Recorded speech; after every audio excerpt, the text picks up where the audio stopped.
ศีลธรรมกรรมฐานจงมาปกห่มรักษาศรัทธาญาติโยมท่านสาธุชนคนดีป่ออุ้ยแม่อุ้ยนักศีลนักบุญเท่าแก่น้อยจะยิงตั้งหลายทุกท่านธรรมะสวัสดีสวัสดียามเจ้าญาติโยมท่านผู้ฟังยินดีต้อนรับเข้าสู่รุ่งอรุณวันใหม่ปะกันเจ้านี้เป็นเจ้าของวันศุกร์ที่29เดือนธันวาคมพุทธศักราช2566วันนี้เป็นวัน เดือน3แฮม2ค่ำเดือน3แฮม2ค่ำพร่ำว่าเป็นวันศุกร์ตามปกติแล้วญาติโยมจะได้ฟังรายการเสียงธรรมแสงอรุณโดยท่านพระครูชลทานพิทักษ์เจ้าอาวาสวัดแม่ห้องไคอำเภอดอยสะเก็ดจังหวัดเชียงใหม่แต่เนื่องจากว่าแต่ละรูปแต่ละตนแต่ละองค์ท่านก็มีศาสนกิจติดการติดงานอยู่ในพื้นที่ที่บ่มีอินเทอร์เน็ตสัญญาณขัดข้องเลยเป็นเหตุให้บ่ได้มาเทศน์บ่ได้มาบรรยายบ่ได้มาจัดรายการให้ญาติโยมฟังก็ต้องขออภัยตัวแล้วก็รายการที่จัดปกติก่อนหน้านั้นอาตมาภาพก็บ่ได้จัดอย่างสม่ำเสมอตั้งแต่เริ่มต้นเดือนธันวาก่อนงานอิติปิโสก็จัดพ่องบ่ได้จัดพ่องจนมาถึงงานปริวาสแถม10 วัน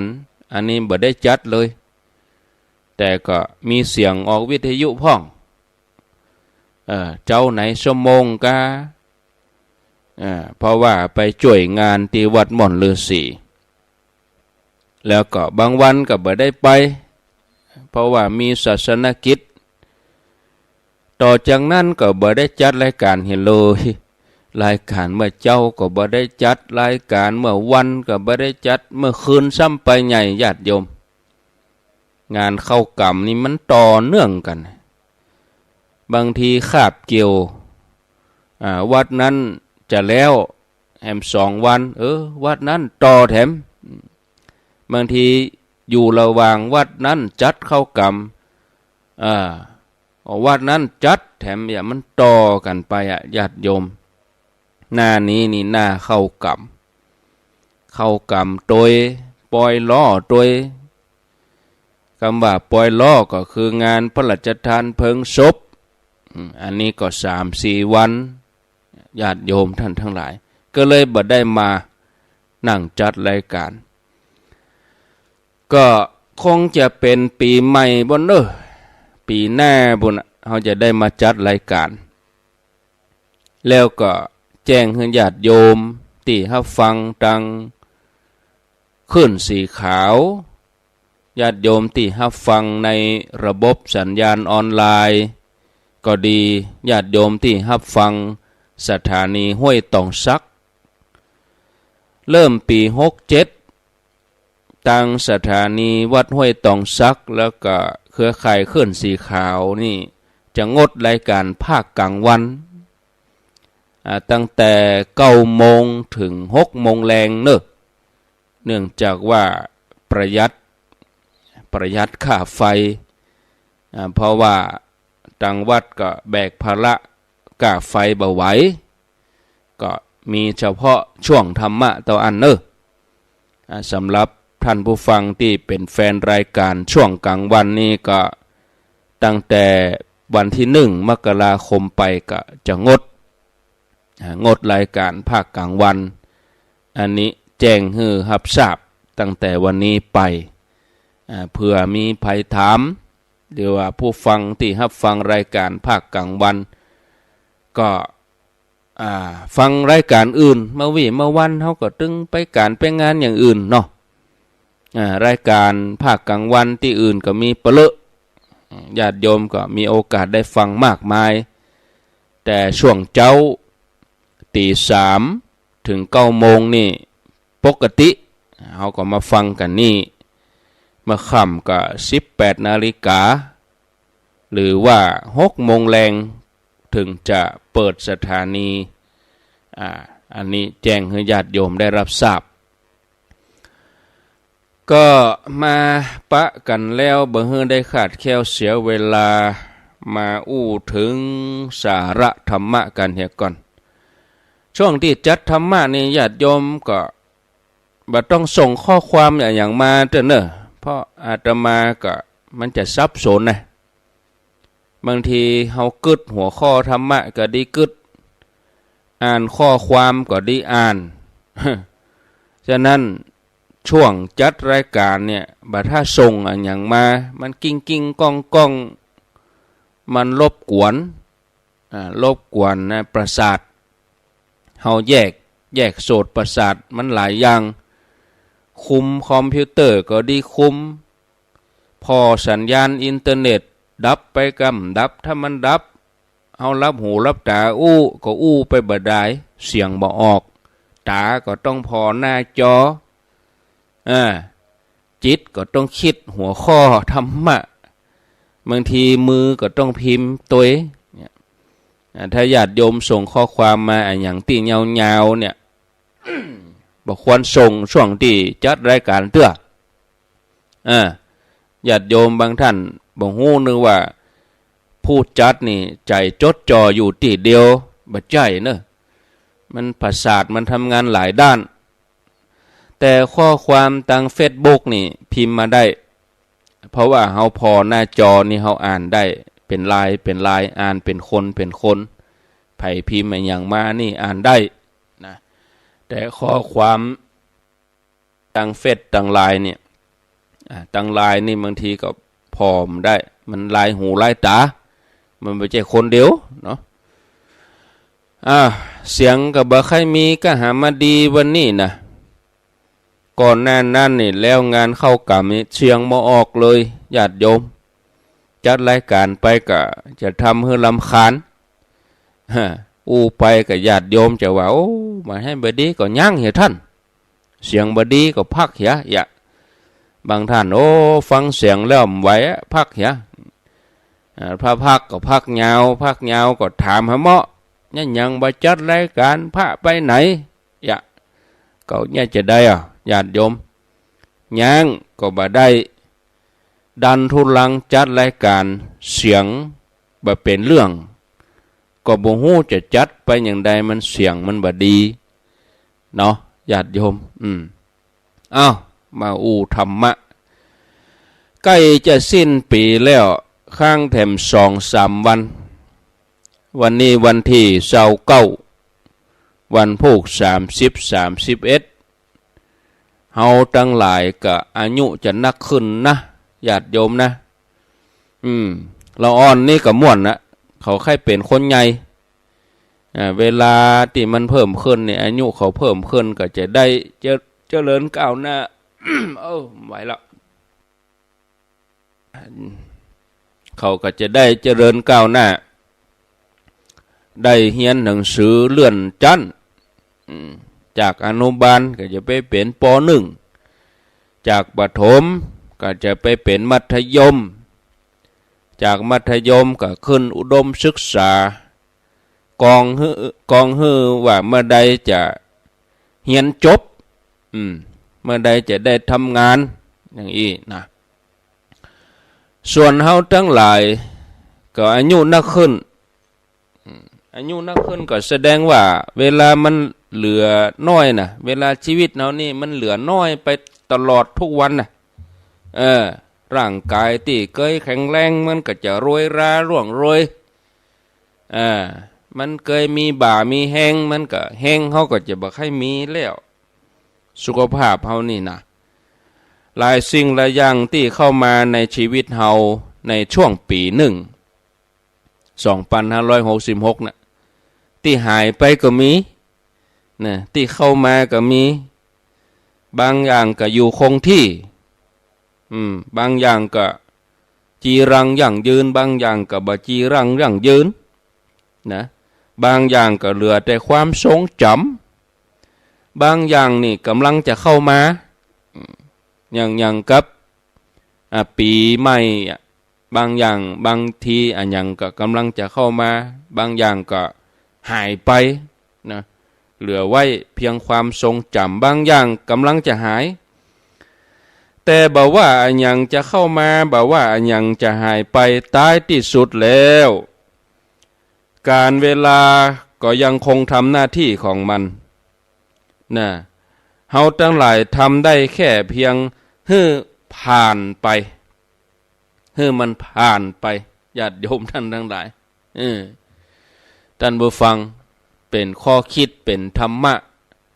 ในช่วงห่วงเวลาใกล้สิ้นปีนี้นะ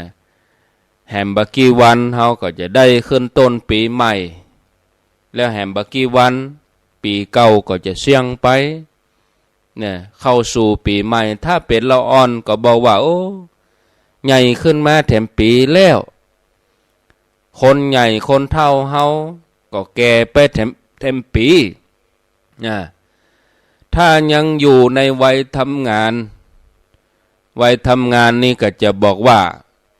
การงานก้าวหน้าขึ้นมาแถมปีบางท่านอาจจะยังบ่เคยรู้สึกว่ามีการเปลี่ยนแปลงในชีวิตอย่างสักอย่าง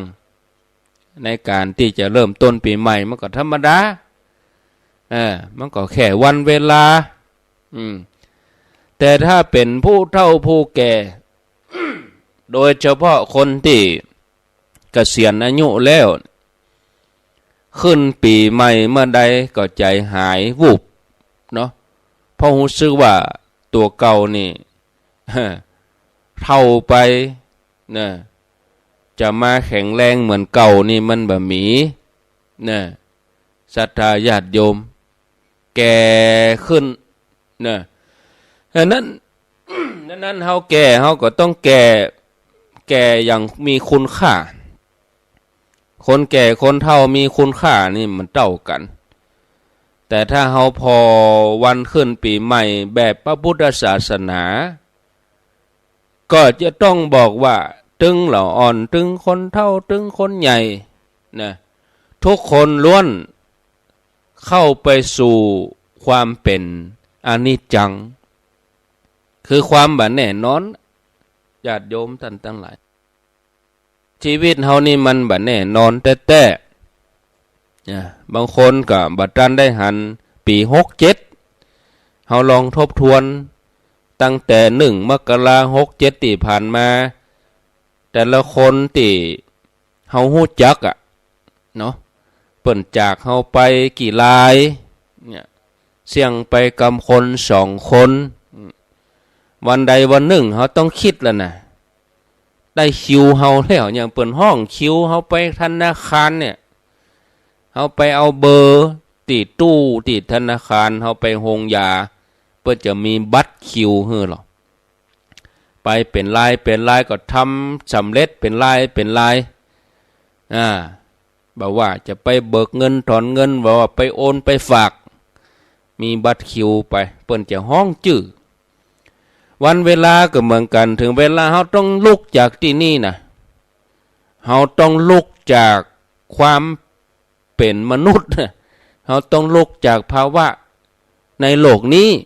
เฮาต้องสละอัตภาพตัวนี้เนี่ยเฮาต้องไปสู่ภพภูมิใหม่เหมือนเฮาย้ายบ้านฉะนั้นญาติโยมท่านทั้งหลายในมุมมองของพระพุทธศาสนาเนี่ยนะเปิ้นบอกว่าทุกคนล้วนบ่ายหน้าไปสู่ความชราในที่สุดแล้วทุกคนก็ต้องบ่ายหน้าไปสู่มรณะภัยนี่อันก็ญาติโยมมุมมองของพุทธศาสนานี่จะแตกต่างเนาะเปิ้นแบ่งไว้ คนเฒ่าคนแก่เนี่ยเปิ้นแบ่งไว้เป็น2ประเภท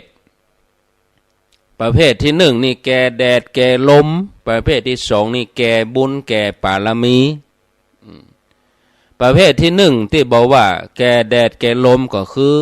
คนที่ปล่อยวันเวลาผ่านไปแต่ละวันแต่ละเดือนแต่ละปีโดยที่บ่ทำความดีอันยังเป็นชิ้นเป็นอันบ่ได้ทำความดีอันยังเห็นเลยนะใครทำอันยังก็ทำตามใจอารมณ์ตามใจตัวเก่าบงการใจชีวิตไปวันๆประเภทนี้นี่เปิ้นว่าแก่กะโหลกกะลาแก่บะดอกบะดายแก่แล้วก็ตายเปล่าๆตายไปบะดายอย่างอันน่ะนะอันนี้เปิ้นห้องว่าแก่แดดแก่ลมแก่ที่บ่ทำความดีแก่ที่บ่ทำอะหยังแก่ประเภทที่2แก่บุญแก่บารมีผู้ที่ฮู้ว่าห้ามวันห้ามเวลาห้ามเดือนห้ามปีบ่ได้เนี่ยเฮาห้ามบ่ได้ลูกเฮาห้ามว่าบ่ฮื้อแก่เฮาห้ามบ่ได้ห้ามวันห้ามเดือนห้ามปีห้ามเวลาบัดเดี๋ยวนี้5 โมงครึ่งเฮาห้ามได้ก็เฮาห้ามตึก5 โมงครึ่งนี่ได้ก็มันบ่ได้เดี๋ยวก็ต้องเป็น6 โมงแต่เฮาห้ามจิตห้ามใจห้ามทำความชั่วนี่เฮาห้ามได้นะญาติโยมฉะนั้นตลอดทั้งปีที่ผ่านมาจิตใจเฮาเอาไปตั้งใดมันมาหลายรูปแบบถึงความชั่วหยาบอบายมุขต่างๆความเชื่อความชั่วที่มันละเอียดความชั่วที่มันบ่ดีความคิดที่มันบ่ดีที่มันเข้ามาในจิตในใจที่มันบ่ดีบ่งามนี่เฮาก็ต้องพยายามยิ่งเฮาเป็นคนแก่คนเฒ่าแล้วเนี่ยจิตใจเฮาจะต้องสูงนะเฮาห้ามตัวเองให้กึดได้ก่อญาติโยมกำกำจาคนอื่นที่มันมาทำให้กระทบกระเทือนจิตใจเฮาห้ามปากตัวเก่าได้ก่อเฮาห้ามมือตัวเก่าได้ก่อบ่ฮื้อไปสื่อสารบ่ฮื้อพิมพ์บ่ฮื้อไปก่อเหตุบ่ฮื้อสร้างเหตุให้จิตใจเฮาขุ่นมัวเนี่ยเฮาห้ามได้ก่อบางคนนี่กำเข้าหูก็ฟู่ออกปาก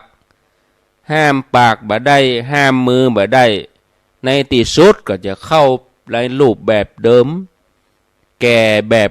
อันที่แรกอันแรกน่ะคือแก่แดดแก่ลมแก่บะดอกบะได้นะญาติโยมทั้งหลายเฮาห้ามมือห้ามปากตัวเองเฮาเบรกตัวเองได้ก็เฮาบ่ยอมไปแตะต้องแล้วเฮาบ่ยอมไปเข้าใกล้แล้วอันบ่ดีทั้งหลายเนี่ยเนาะส่วนการทำความดีนั่นบ่ว่าจะอยู่ในรูปแบบใดถ้ามีโอกาสเฮาก็จะต้องทำให้เต็มที่เต็มกำลังนะบ่มีแห้งเฮาก็มีกำลังใจบางทีบางคนนี่แห้งบ่มีเนี่ยนอกจากบ่มีแห้งทำแล้วก็ยังไปบั่นทอนกำลังใจอยู่เนี่ยใจบ่ได้นะอีแม่แห้งบ่มีแล้ว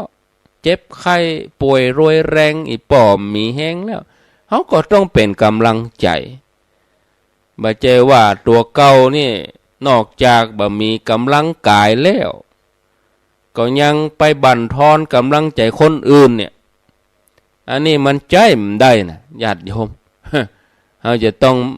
มีกำลังใจคือกำลังใจเพิ่มกำลังใจเสริมกำลังใจให้เต็มที่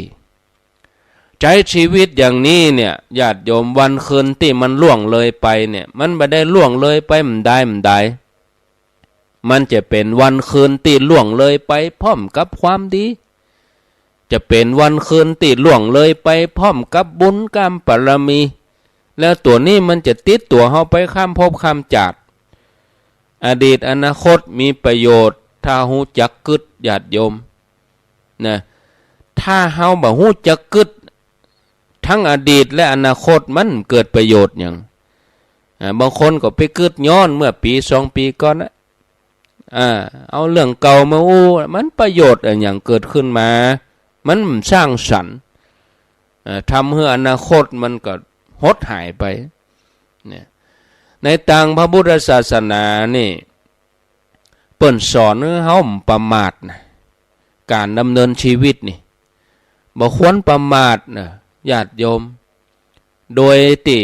เฮาต้องหมั่นทบทวนกะมันทบทวนญาติโยมเอา2 บทนี่นะมาทบทวนบทแรกที่เฮาจะต้องทบทวนตึงเมื่อวันตึงเมื่อคืนเนี่ยสำหรับเตือนตัวเก่าเบิ่งเฮาเกียจค้านคนตีชอบพัดวันประกันพรุ่งว่าวันผูกก่อนเดือนหน้าก่อนเนี่ยประเดี๋ยวเนี่ยมันจะหมดปีแล้วยังไม่ได้ทำเตือยังบ่ได้เนี่ยได้ทำเตือนเนี่ยญาติโยมเหลือแฮม3 วันน่ะเนี่ยญาติโยมบางทีขึ้นต้นปีใหม่ปี66เขาก็ว่าปีใหม่ปี65มันจากไปถึงปีแล้วจากไปแล้ว65ปีหน้า66เขาจะตั้งใจอย่างนั่นอย่างนี้เขาก็ตั้งเป้าไว้จัดสูงเมื่อตั้งไปก็เริ่มลดไปบอกกองกลางปีก็เริ่มมามีแล้วความตั้งใจเหล่านั้นอันนี้ปี67ที่จะมานี่เอาให้เหมาะตั้งใจให้เหมาะแต่ก็ยังดีนะยังดีที่มีความตั้งใจแล้วก็จะต้องปฏิบัติได้ตัวญาติโยมเนอะเฮาแก่เท่าไปถึงวันนะเฮาตั้งใจเฮาจะต้องนำไปปฏิบัติได้ตัวนี่ศรัทธาญาติโยมเฮือมันถามตัวเก่าถึงวันเนอะถามตัวเก่าตอนตื่นเจ้าถามตัวเก่าตอนที่เฮาจะเข้านอนถามยังไดถามว่า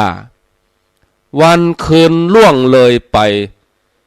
บัดเดี๋ยวนี้เฮาทำอะไรอย่างอยู่เนี่ยถ้าเฮาถามตัวเองตึงวันเป็นประจำนักปราชญ์บัณฑิตทั้งหลายเปิ้นบอกว่าความประมาทมันจะหายไปแล้วเฮาก็จะมีกำลังใจในการทำความดีในการสร้างบุญสร้างบารมีต่อไปบทที่2คือเฮาจะต้องถามตัวเก่าตื่นเจ้ามา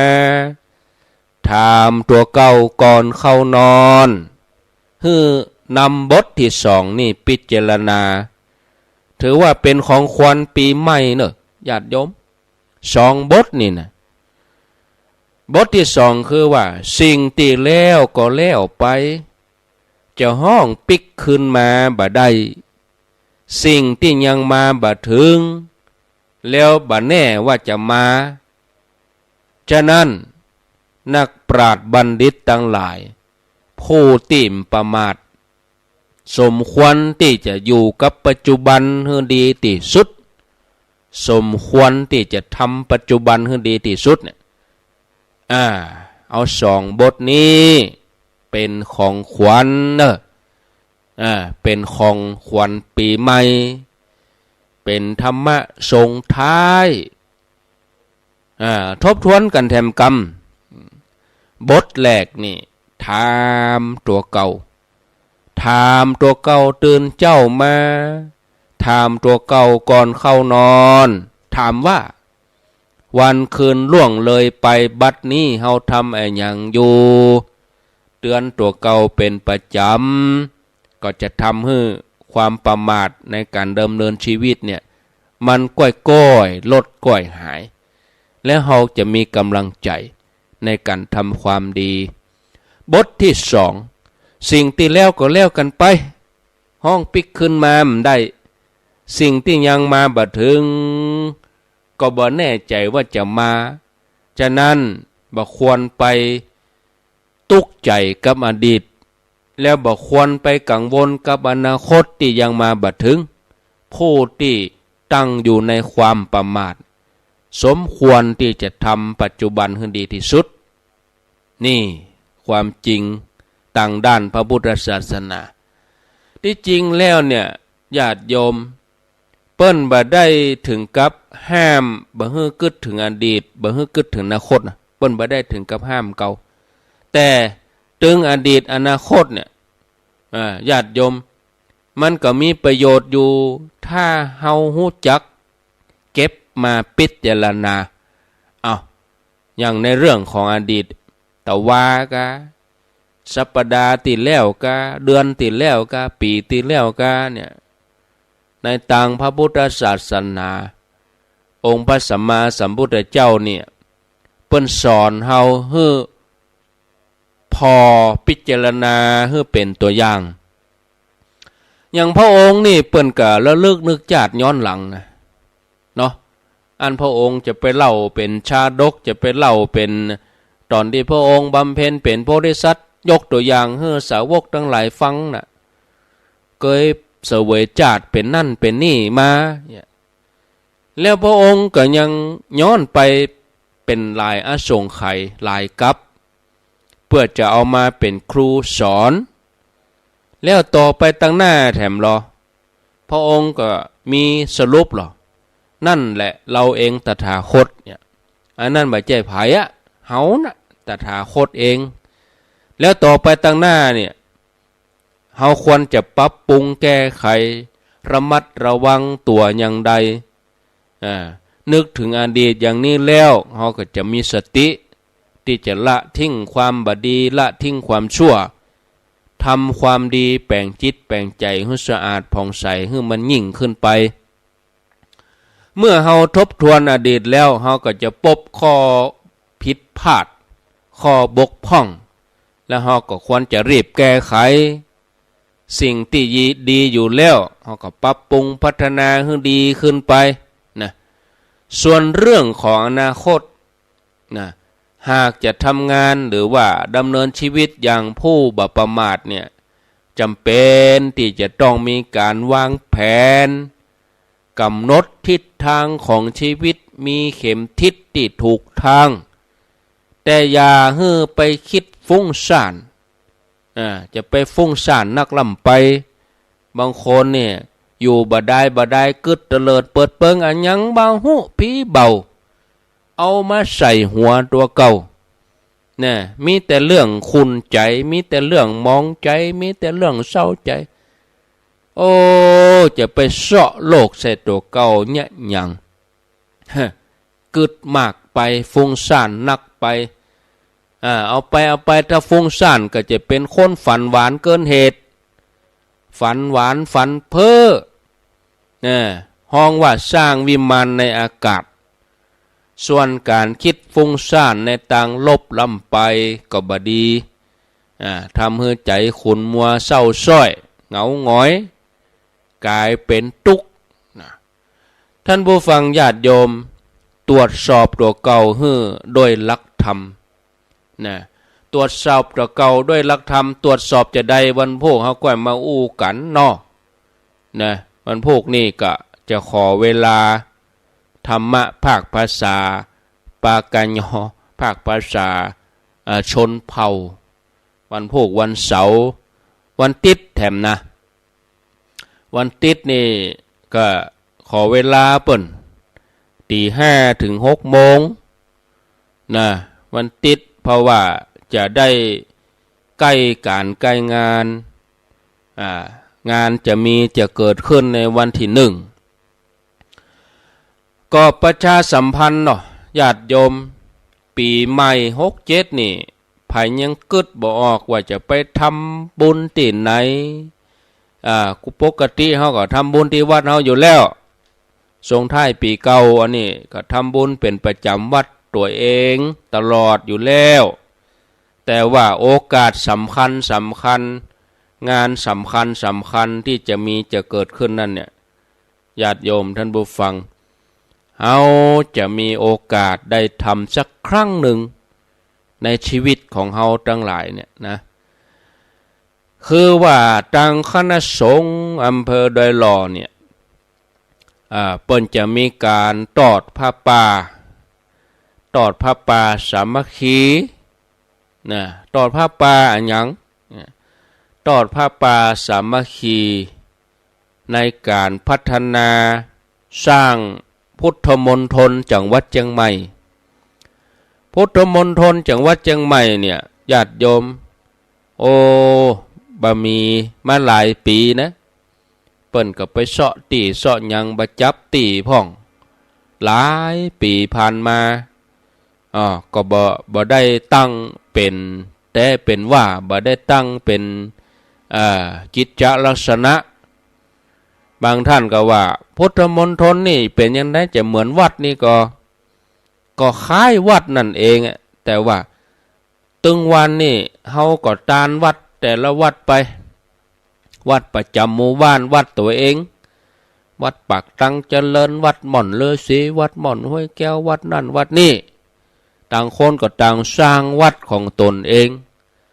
แต่พุทธมณฑลนี่เหมือนวัดของจังหวัดวัดของจังหวัดเชียงใหม่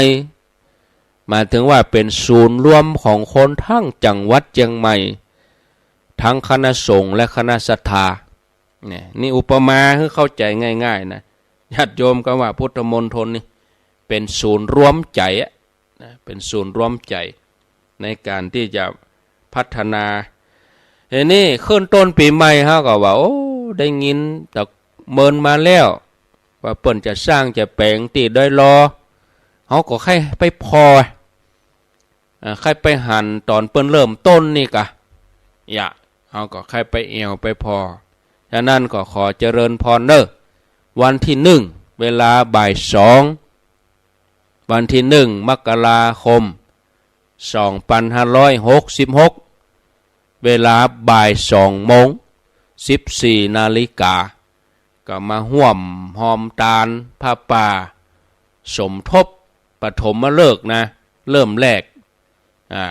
ใครเฮือญาติโยมไปหู้ไปหันไปพอไปเอวพอไปดูสถานที่ถึงหมดนี่190 ไร่นะตั้งอยู่ที่บ้านโถกเสือหมู่18ตำบลดอยหล่ออำเภอดอยหล่อจังหวัดเชียงใหม่ในวันที่1มาง่าย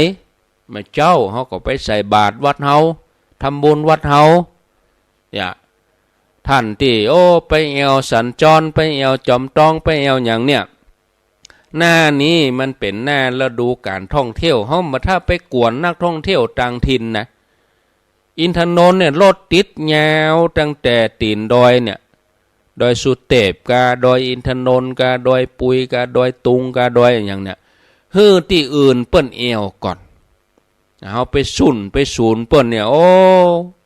อาตมาก็ย้ำอยู่ตลอดว่าอันตรายรถก็ดีบางทีเฮามาจนเขาก็มาจนเฮานี่หาระวังแต่เขาบ่ระวังเนาะขี่รถโดยความประมาทบิ๊กไบค์กับรถมอเตอร์ไซค์รถเครื่องกันนี่ปดญาติโยมเขาถึงเอวกันบึ้นบ้านๆ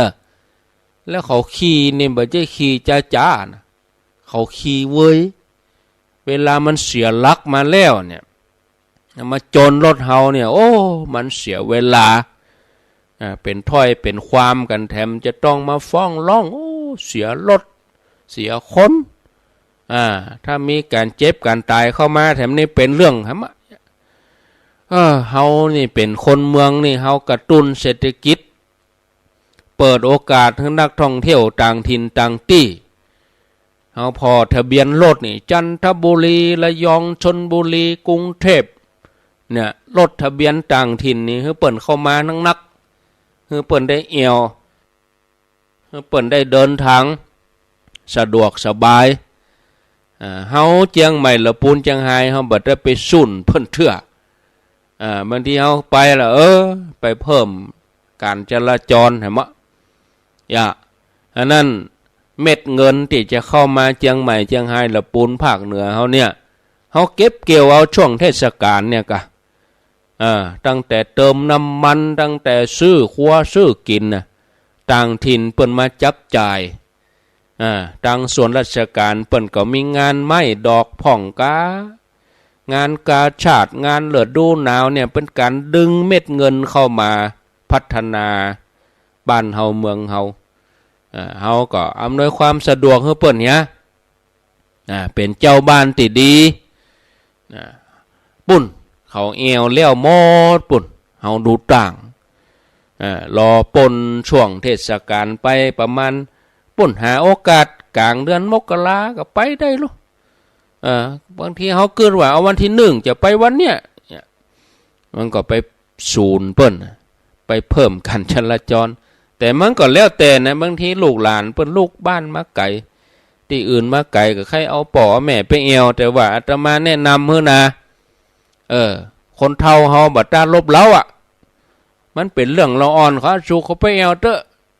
แค่ขาดปลอดภัยเนอะแม่จะเฝ้าบ้านเฮ้อที่ลูกหลานมาลบเล้าเขาปาไปเอวเนี่ยโอ้มันบัดเจ็บม่วนเขาเตียวไปเขาก็บัดเจ็บแข็งแรงเหมือนเขาคนเฒ่าเขาอยู่ในรถกะเฝ้ารถเฮ้อกะมันเป็นการเอวกันนี่มันการกินกันเอวนี่มันเป็นเรื่องคนหนุ่มเขาไงคนเฒ่าเขาก็มาขำมาแรงถ้าเขาปีกมาก็กินข้าวกินปลาด้วยกันเนี่ยคือความสุขหรอความสุขครอบครัวแต่ว่าถ้าออกไปข้างนอกแต่เนี่ยก็ไปวัดไปวาไปทำบุญเหียละอ่อนก็ไหลหาคนเฒ่าเห็นน้อยช่วงมาเจ้าก็ป้าเบิ่นไปวัดไปวาไปทำบุญอันเนี้ยญาติโยมเนาะก็ขอเจริญพรเนอะภัยว่างเว้นหลายท่านก็บ่ได้มาเปิ้นก็ฝากหอมมาโอนมาก็ขออนุโมทนาโดยแล้วก็ขอโทษที่บ่ได้อ่านได้ถือว่าบุญสำเร็จแล้วภัยจะมาตานด้วยตัวเองเนาะถ้าสมมุติว่าวันที่1บ่ได้มาจะมาวันที่31ได้ก็ได้ปุ่นอาตมาก็จะอยู่ปุ่น30 31 1เนี่ยอาตมาอยู่ปุ่นมาถ้ามาที่ปักตังเจริญเนอะพระจะมาเอวหาอาจารย์บรรยงมาเอวหาพระครูอภิวัตร30 31 1นะปะอยู่พุทธมณฑลปุ่นแต่ว่าก็วันค่ำแล้วก็บ่ใจไปก็แต่ว่านะก่อนนั่นแถมบ่เอามาอู้ละเนาะญาติโยมมันเป็นงานที่จะต้องทำอยู่แล้วนะก็ขอเจริญพรในวันที่1นะเวลาบ่าย2เดี๋ยวอาตมาจะต่อชั่วโมงหลังแถม1ชั่วโมงถือว่าชดเชยตึงมาคืนชดเชยตึงมาวันก็ขอเวลาท่านอาจารย์ไมตรีเปิ้นไว้แล้วก็ขอเวลาท่านพระครูชลทานพิทักษ์ไว้ก็เดี๋ยวไปฟังกันต่อชั่วโมงที่2ชั่วโมงแรกนี้พักไว้เตอีก่อนเสียงก็ลู่หายไปติ๊กจะลู่จามเสียงลู่หายไปพักเหตุกรรมก่อนเนอะก็เดี๋ยวค่อยปะกันเจริญพร